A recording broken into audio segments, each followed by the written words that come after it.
The good news on the recruiting front continues to roll in for BYU as they accept a commitment from Thomas Prassas out of Arizona. Could that be continued today with another commitment? We'll talk about that. We're also answering your questions on a Thursday. You are Locked On Cougars, your daily podcast on the BYU Cougars, part of the Locked On Podcast Network. Your team every day.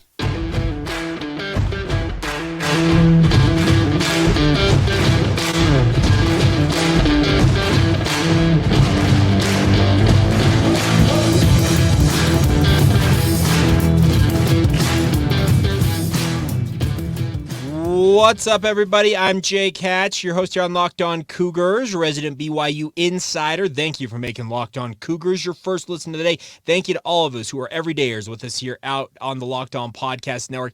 Thank you for checking out your original daily podcast focused on all things BYU. Today's show is brought to you by our friends over at Bird Dogs. This episode is brought to you by the Bird Dogs team over there. Go to birddogs.com/LockedOnCollege. Use the promo code LockedOnCollege, and they'll throw in a free custom Bird Dogs Yeti-style tumbler with every order. All right, diving right in on the show today on a Thursday. We're going to get to your questions here in a minute, but I wanted to talk a little bit more about BYU recruiting. Some good news coming yesterday for BYU football with Thomas Prassas announcing that he is committed to the BYU football program, a product of Basha High School down in Chandler, Arizona. I think this is a pretty solid pickup for BYU. Is he the highest rated athlete? No, absolutely not. He's a mid 3-star athlete per 24/7 Sports. Had a kind of a whirlwind recruitment from BYU the way I kind of read it, and I guess in terms of actually receiving his offer and then pouncing on it. He is a member of the 2024 recruiting class, but comes out of a very, very high-level program in Arizona. He has a personal connection to Micah Harper, as I understand it. Micah obviously having prepped at Basha High School as well during his high school days in the Chandler area. Basha is one of the premier prep football programs in Arizona, so this is a high-level athlete, a guy like Thomas Prassas, and he has announced that he's going to be a BYU Cougar. 6'2", 190 pounds. A lot of what I saw from him when I looked up his film kind of struck me as like the classic BYU safeties. I'm not necessarily ready to compare him to anybody perfectly because I saw elements of let's say Craig Bills out there. I also saw elements of what somebody like Andrew Rich would offer at times, even an Austin Lee in different circumstances. But every athlete's their own athlete. And the thing about this is Thomas Prassas has got great size, 6'2", 190 pounds, looks absolutely destined to end up at the safety position for BYU. But this is a guy who I think BYU has unearthed and really thinks that, hey, this guy can come in, develop nicely, and become a back-end piece of our defense. A guy like Jay Hill, who appeared to be one of the primary recruiters, if not the primary recruiter for Process, absolutely must have fallen in love with his film. And what I saw on film, I saw a guy who could go up in high point footballs, not afraid to come up in run defense, but at the same time has enough speed on the back end to not get beat deep. I think somebody listed that his 100-meter dash was in the low 11-second flat, like 11:07 or something like that, and that's plenty fast enough. BYU wants their corners, just kind of as a rule of thumb, they want their corners to be able to run sub 11 seconds, and even better if you can get sub 10.5, but nonetheless, it's great to have a guy like this who's got plenty of speed, but at the same time, he's not lacking for size on the back end for BYU. The other thing about this is if you look at BYU's safety position right now, looking forward, Ryder Burton is probably going to be a guy who's a 2-deep player this year and ends up becoming a starter for BYU as soon as either Micah Harper and or Malik Moore move on. Obviously, Moore going into his senior season this year. And then after that, after Ryder Burton, there are some question marks about who the other safeties will be at BYU. Guys like Chika Ebunoha could absolutely move into that role, but a guy like Thomas Prassas has absolutely got to be thinking he can come in and compete for playing time right now for the BYU football program. I think this is a pretty solid pickup for BYU. This is a young man who's going to come in, and he just, like I said, he kind of strikes me as those classic BYU safety types. He comes in, ends up bulking up maybe to 205, 210 pounds, and then just becomes an absolute force for BYU. And by the way, if his frame fills out, because he's all of 6'2", it looks like on film that height is not being inflated, at least in my eyes. And if he comes in and he starts to pack on that muscle mass, who's to say he doesn't become like a hybrid Chaz Ayu type of player? That's the thing about this is you could see him end up playing a myriad of different positions for BYU on defense, and you cannot have too many of those guys out there to have them on your roster. So I think this is a solid pickup. Comes, like I said, from a high-level program in the state of Arizona, like connection to Micah Harper. Obviously, he built a relationship with guys like Jay Drew as his coaches. And the nice part is I think this is a guy who is BYU's picking up on very early. He had offers from the likes of Bowling Green, Central Michigan, Air Force, New Mexico State. So not necessarily high-level offers, all those G5 offers, but he's also receiving interest, according to what I read, from the likes of Arizona, Arizona State, and Stanford, his hometown schools, obviously, in the first two I just mentioned. But this is a guy I think BYU is betting on the upside in a way. And I know that at times you can look at the offer list and think, okay, well, BYU didn't offer this kid, or they offered this kid. They're the only Power 5 offer, in this case of Thomas Prassas. Here's the thing about this. Jay Hill, similar to Aaron Roderick in my eyes, if he evaluates an athlete, especially on the defensive side of the football in the backfield, safety, which is what Jay will coach up as the position coach, if he says that this guy can do it, I have got full faith that Jay Hill knows what he's talking about. He had so many high-level defensive players during his time at Weber State, even during his time at Utah, that he has got just an ability to, I will sign off on any player that he is willing to offer. And that goes for Aaron Roderick as well, because I've seen some people asking me, like, why do you think that Enoch Watson's the answer, Jake? I'm like, Aaron Roderick signed off on Enoch Watson as a quarterback. Aaron Roderick's track record should suggest he knows NFL caliber quarterback play when he sees it, or at least he's the potential for that. That's the thing about this. I'm an armchair analyst at the very best, and I don't even consider myself any good at that. And that's the thing about this, is it's just fun to see guys get their opportunity to go out and prove themselves, but at the same time, BYU's coaches are having to prove themselves as well, because their lifeblood is bringing in these high-level athletes and having them perform at the level they expect them to. So forgive me if I'm a little too bullish at certain times on how guys are evaluated and how some of these BYU coaches seem to go about their business. But the nice part is I think the track record suggests, especially in this case with a guy like Thomas Prassas and Jay Hill recruiting him, or in the case of Enoch Watson with Aaron Roderick recruiting him, those two coaches to me are above reproach in my mind. They have to, maybe that changes if they start to have some stinkers show up, but so far so good for them on the recruiting trail, and the history suggests they know what they're looking at, they know what they're evaluating, and I've got no reason to doubt that. Now, if you're watching this late on Wednesday night, I drop these about midnight Mountain Time, so technically Thursday morning, early Thursday morning, there's an announcement coming this morning. That would be from a certain Southern California tight end. He recently visited BYU, an official visit earlier this week, has visited the likes of Texas and Oregon and Utah and Texas A&M. Those were actually his final 5.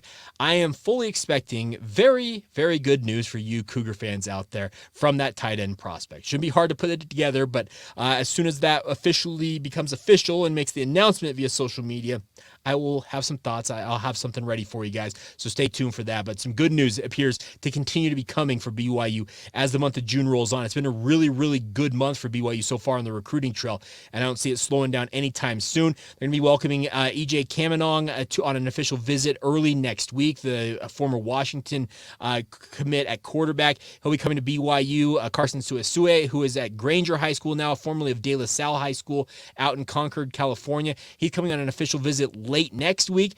BYU could be picking up on a number of athletes here in the next little bit. I'm fully expecting Maealiuaki Smith to make an announcement at some point this month, maybe stretching into next month, depending on what he's looking at. So the hot streak for BYU in June, which is a traditional thing, they've actually traditionally picked up a number of athletes during this period of the year with their summer camps ongoing and the like. I would expect that to continue as they roll throughout the rest of this month. All right, coming up here in just a minute, it is your guys' time to shine. We have obviously been soliciting your guys' questions all week long here on the podcast. We will address as many of them, if not all of them, coming up here momentarily. Now, a word up first on our friends over at Bird Dogs. Bird Dogs make stretch khaki shorts that are designed to fit slimmer through the thigh and leg, giving you that truly sculpted look. All of us want to look better when we're out there. We want to wear those bulky jeans, or bulky, in this case, bulky shorts. The best part is they do the exact same thing as Lululemon, but fit way better. And I can attest to this. They actually were kind enough to send me 2 pairs of their Bird Dog shorts. They do truly make you look good. They fit way better than those regular shorts that are made of a stiff, restricting cotton. They fixed that issue by inventing cloud knit fabric that looks just like khaki, but stretches to give you that way slimmer fit without having to sacrifice the movement you crave. The best part is they use anti-stink sweat-wicking fabric that keeps you cool and dry all day long. So get over to birddogs.com/lockedoncollege today to get your order in now. You'll get a free Bird Dogs style Yeti style tumbler. I actually have one right here. They sent me with my order that they sent over to me. All you got to use that promo code LockedOnCollege at birddogs.com/LockedOnCollege for that free Yeti-style tumbler with all of your orders. Get over to Bird Dogs. It's a fantastic, fantastic company. Great shorts to boot. And the best part is you won't want to take your Bird Dogs off. We promise you. Thank you once again for making Locked On Cougars your first listen today. Thank you for being everydayers with us here on the Locked On Podcast Network. Hope you guys' week is going great, honestly. Coming up on tomorrow's show, kind of a unique conversation. I'm going to hook up with my good buddy JT Wistersill of Locked On Utes. We're going to do a little crossover edition, talk a little Big 12 versus Pac-12 realignment, where things stand, try to read between the lines. Is the June 30th deadline that I've kind of imposed myself that firm on his side of things? Or it's going to be a crossover edition between Locked On Utes and Locked On Cougars. There'll probably be some trash talk in there as well. We'll have some fun with it, so stay tuned for that on tomorrow's edition of the podcast. All right, coming up here, let's talk a little bit about your guys' questions you guys had for the podcast. First question coming in here, we're going to give it to Aggie fan Dan. This has made me chuckle a little bit. How many other Aggies do you know besides me that followed this show? Frankly, Aggie fan Dan, zero. If there's another Utah State fan out there who watches this show as religiously as you do, and I know you don't watch necessarily or listen to every episode out there, but the fact that you tune in as much as you do is astounding to me. So if anybody else is an Aggie out there by background and listens to this show as much as a guy like Aggie fan Dan does, let us know. We'd love to hear why you guys do, because frankly, I don't know why sometimes Aggie fan Dan listens, because I like to crack on Utah State as much as possible. All right. Next one coming in, Royal Blue Saguaro, our good friend Josh Glenn on Twitter says, greetings from the surface of the sun. You're down in Arizona, I understand that. Josh says, what unit, in your opinion, is being the most slept on by our conference mates? Is it the running backs, the O-line, or the linebackers? I feel that some of these dudes aren't getting the respect they deserve, and they're going to surprise come 9/23, obviously when BYU enters Big 12 play officially this season. Of those three, I'd actually say BYU's O-line's being slept on, because the way BYU went about retooling the offensive line, in my opinion, I know it's all on paper right now, but BYU's offensive line right now is deeper than at any point, I feel like, since Kalani Sitake took over. And you can think back to some of those offensive lines they've had in recent memory. They've had some very, very effective offensive lines, but the deepest, the most athletic maybe it's ever been, and I think that they've done a fantastic job. There's going to be a fierce competition to be one of the starting offensive linemen. I feel like there are only two guys, and they're the same two guys I would have said before they went about all of their additions via the offseason, that had essentially a locked-in spot on the offensive line starting-wise. Those are obviously Kingsley Sewell-Mataia, who's expected to move to left tackle for BYU, and then Connor Pay. I don't care if Connor Pay is playing left guard, center, or right guard, somewhere along the interior of the offensive line, I think he starts. The other three positions, I could make arguments for as many as 8, 9, possibly 10 guys who would have a shout to start at one of those positions. It's going to be some very fierce competition for playing time along that offensive front, but the whole adage of iron sharpens iron, it absolutely should hold true. All right, next question coming in. A BYU UNLV fan, our good friend Runnin' Reb D. Humes says, how short will the leash on Slovis be, considering how many BYU fans don't believe he's the answer at quarterback, given his failings at previous stops? I think the leash is going to be fairly long, if I'm being honest.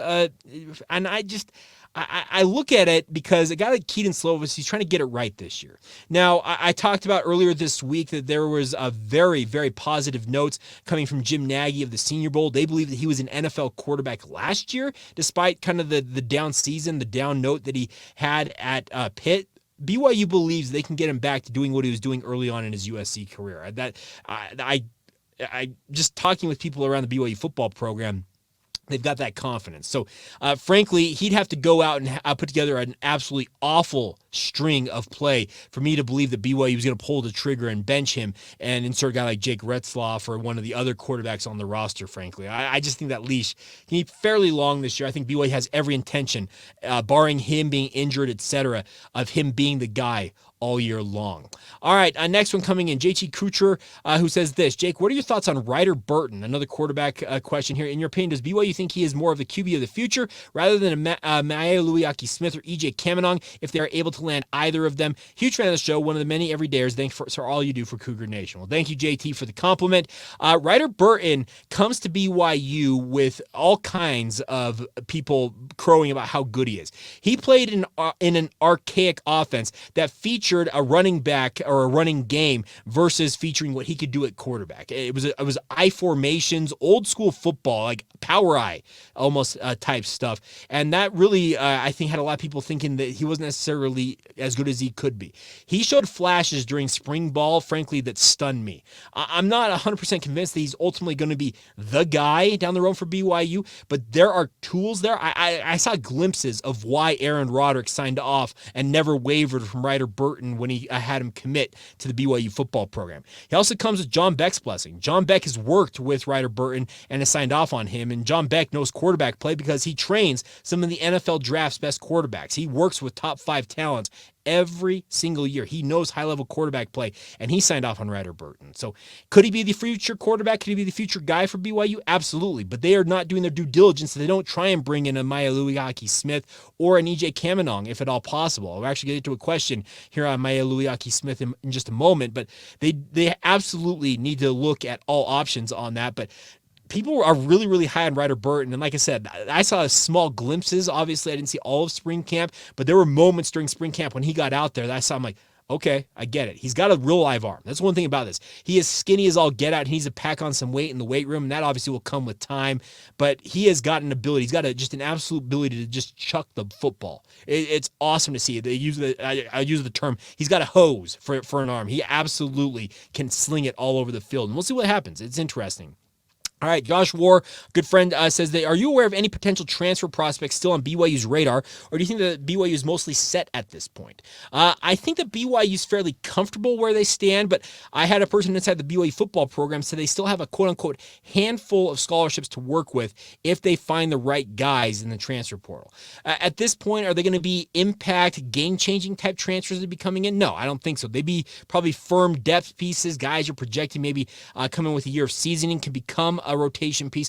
Those are the type of transfer portal guys you'd be bringing in at this point of the summer, but I don't think necessarily BYU is going out of their way to add people, if that makes sense. Another one, Jake War. Josh and Jake, are you guys related?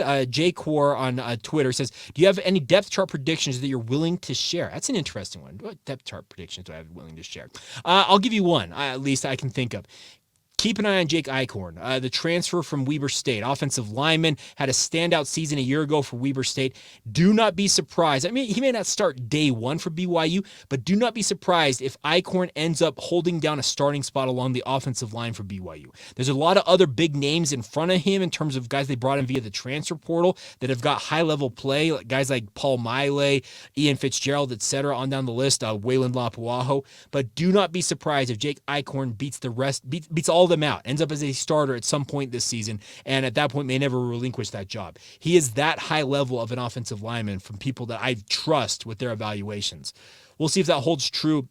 One other one I'll give you, I think that BYU is going to be very happy with a guy like Parker Kingston. Do not be surprised if Parker Kingston has a breakout campaign this year for BYU. They're very high on his ability. I have it on very good authority that he was among the fastest, if not the fastest athlete in pads for BYU in spring camp. And think of some of the guys on that roster. Parker can absolutely blaze a trail. He can run with the best of them. He did it in track, and obviously track speed and football speed are two different things.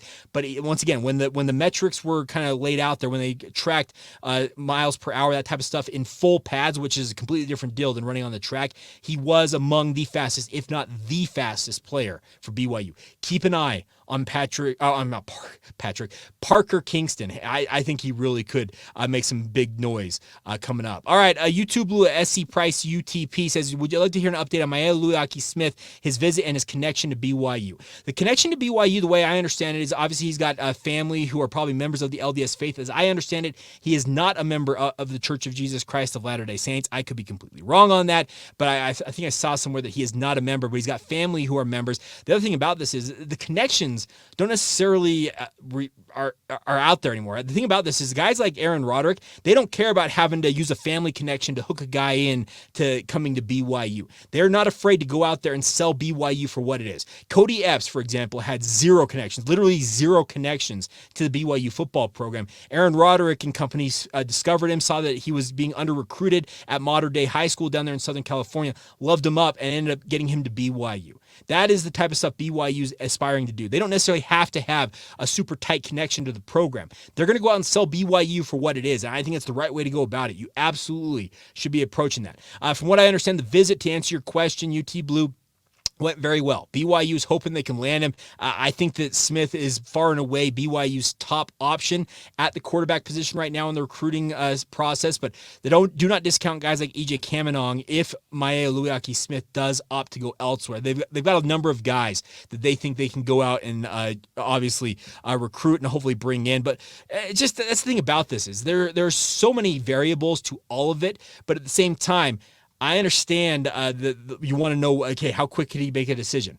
It sounds like he wants to make a decision before his senior season. Could that stretch all the way into August? Absolutely, but we'll see what happens. All right, one more question here. Let's see, and then we'll take some. Actually, I got a few more questions here. Excuse me. All right, Jeff Ben Ware says, Jake, call me out if you think I'm wrong, but I'm optimistic about the future of BYU's front seven going into the next 2 to 4 years. Guys like Tyler Batty, Isaiah Moa, John Henry Daly, Cialia Serra, Harrison Taggart, Kafusi brothers, and more. Am I getting ahead of myself or no? I don't think you're getting ahead of yourself. The potential is there for BYU's front seven to actually be better than it was. And I will say that I think that BYU's new defensive scheme is going to benefit this front seven moving forward better than the previous front seven did. I'm not saying that the scheme was awful last time.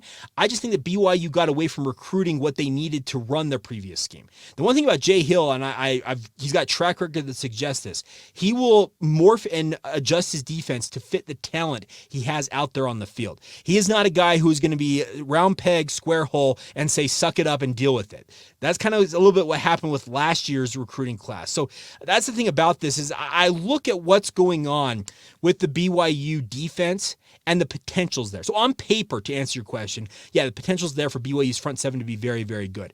Obviously, you got to see that prove out in real time, obviously on the football field, that type of stuff. And we'll see. I could be completely wrong on that, but I think at the same time, that's kind of the, I guess if you want to have some optimism, look at that. Look at the paper and look at the scheme that BYU is going to be running. And it seems like to me, it's a match made in heaven with the new scheme then versus the old scheme with the current talent on the roster. Time will tell. It'll be interesting. All right, one other question here. McGillicuddy says, what are the odds of landing Maealiuaki Smith? Can I answer that question? I think it's fairly high. That's just my personal read. I have not talked to anybody down at BYU about this, but I think there's a fair bit of confidence that BYU, the fact that they got him on an official visit to Provo, they're thinking that there's a chance they could get this kid. And we'll see if it actually pans out that way. That's the thing about this, is recruiting such a screwy thing, and it can change on a dime. Kid could wake up tomorrow and be like, you know what? I want to do something different, and changes his completely mind. We'll see what happens. It's kind of crazy to see how things go. For example, I probably should have mentioned this earlier. BYU offered 2026 prospect Dia Smith, I think it's Dia or Ja Smith, Ja Bell, excuse me. I'm getting all over the place with my names. I apologize for that. Dia Bell, who is the son of former Utah Jazz guard Raja Bell. The fact that Raja Bell has got a son old enough to be recruited by BYU is just stunning to a kid who watched Raja Bell play basketball for the Utah Jazz. But that's the thing about this is there's just so many things. There's so many unknowns. And this kid's only going to go into his sophomore year down there. He plays at Heritage Academy in Florida. Crazy stuff, and we'll see what ultimately pans out. But that's the thing about recruiting. It's literally almost a day-to-day thing with regards to how things are leaning. So I can think BYU's confident in landing Maealiuaki Smith, but the question could be, does that confidence wane? That's the thing about this. All right.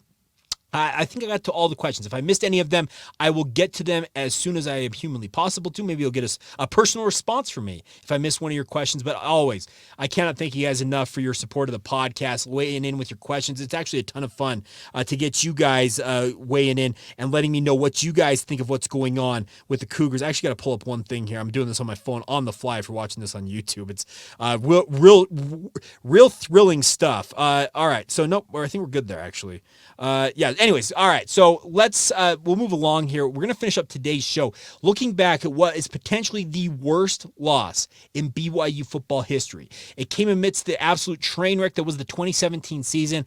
I've got no doubt that it is among the worst, if not the worst loss in BYU football history. And we'll talk about that as we continue on right here on Locked On Cougars. Now, first, a word on our friends over at Perry Homes. They've been working on this for a few months now. Absolutely love this company.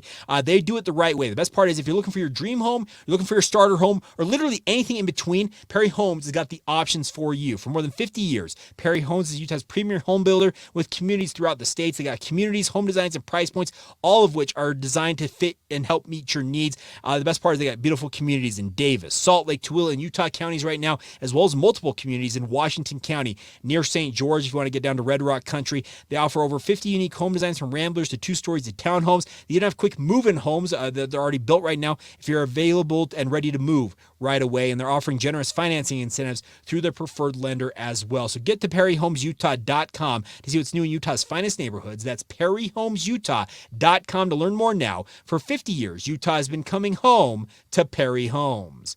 Thank you once again for making Locked On Cougars a part of your routine, my friends. It's been a fun show, busy show, but fun show all the same. All right. I'm going to go out on a little bit of a downer note. BYU, in the midst of the 2017 season, obviously was down on their luck. They were just struggling. They were 3-8 coming home as they welcomed the UMass Minutemen to Provo, Utah. Now, UMass was down on their luck in their own way. They had some decent players, none bigger than, I think, Andy Isabella, who ended up becoming this starlet in the NFL by the Arizona Cardinals for a hot minute. He was just an absolute speedster, and he burned BYU on this day for 7 receptions and 84 yards. But that's not necessarily the storyline I wanted to talk about here, because UMass was just horrendous. They had never won a road game over an FBS opponent since they had moved up to the FBS ranks. That's the Football Bowl subdivision, the level of football BYU's been competing at for more than 100 years. UMass made the move up in the late 2000s? Officially, they've been FCS power. They started playing FBS football in 2012. There you go. And never won more than 3 games, nor had won a road game against a team outside of the Mid-American Conference, until they did it on November 18th, 2017 against BYU with a 16-10 win. Absolutely brutal loss. They went to halftime. UMass was leading this game 3-0. I was sitting in the press box at Lavelle Edwards Stadium watching just an absolute rock fight unfold. And I'm like, what in the world is going on here?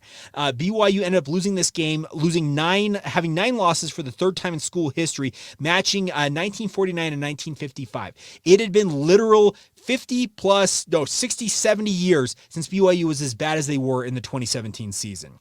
BYU would have one more regular season game. Obviously, they were not going to a bowl game, but this loss, it being senior day, and the fact that you lost to a team who, like I said, had not won a road game over an FBS opponent in their history as an FBS school. I know there's that UTEP loss in the mid-'80s that BYU had their headsets bugged by the UTEP coaches, and that they knew what was coming for BYU. That's considered one of the worst, if not the worst, loss in BYU football history. There's probably a few others I could throw out there, but for my money, having watched this game, literally this UMass game, I was alive for, I was there for, I watched every single second of this football game, covered it top to bottom. For my money, it's absolutely the worst loss in BYU football history. How's that for a hot take?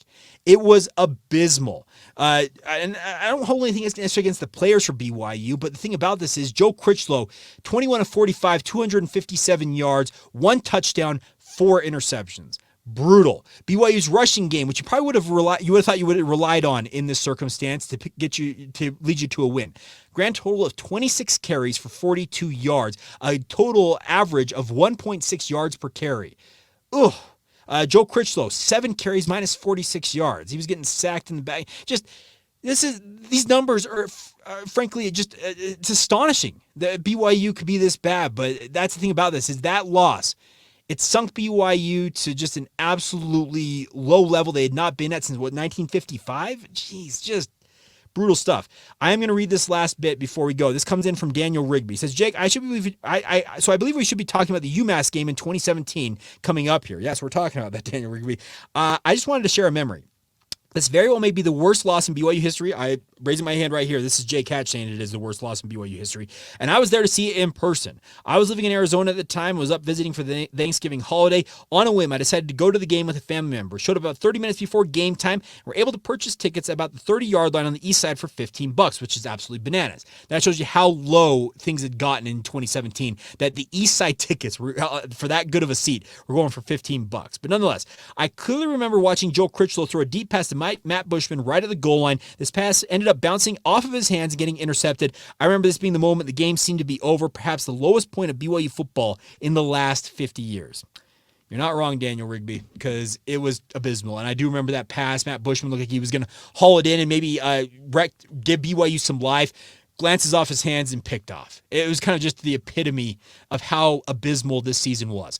The good news is BYU had one more game. They were going to treat it as their bowl game. They were making a road trip to Hawaii to finish out the 2017 season, which we will talk about on tomorrow's podcast. But looking back at this game, it's just one of those ones that just, it makes your skin crawl, because you just look at these numbers and it's just, how could you lose this game? That's the thing about this. Is the BYU should have, there is nothing on paper that said the BYU should have been as bad as they were that day losing to UMass. Now, coming up next year, I think we're in the 2018 season. There's a 7-6 loss to Northern Illinois in that mix. That's right there among some pretty ugly losses for BYU. But this one, just the history-making aspect of it, the fact that UMass had never won 4 games before as an FBS football program, had never won a road game against a team outside of the Mid-American Conference.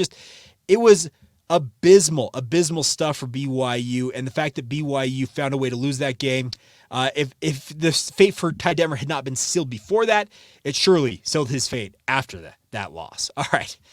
We'll call it good on that note. All right. Thanks once again for making Locked On Cougars your first listen today. By the way, if you have losses you think are among the worst, if not the worst for BYU history, send them in. We'd love nothing more than to react to that, and we'll do an episode on it if you guys have good responses on that. A reminder for you as well that we are still doing our giveaway. We got a Jaron Hall signed football as well as the BYU swag. All you got to do to enter to win, we're going to do this all summer long. We're pushing for 5,000 subscribers on YouTube. Essentially, show me proof. Email lockedonbyu@gmail.com. Proof that you're subscribed to the show on YouTube and or other podcast providers, and you're entered to win. Like I said, there's the grand prize. The big prize is a Jaron Hall signed football, but I've got other BYU swag I'm willing to part with as well to hook you guys up if you're willing to support the podcast. So big thank you to all of you for being everydayers with us here on the podcast. Cannot thank you guys enough once again for your support as always of this venture. And until tomorrow, have a great rest of your day, my friends. This has been the Locked On Cougars podcast. See ya.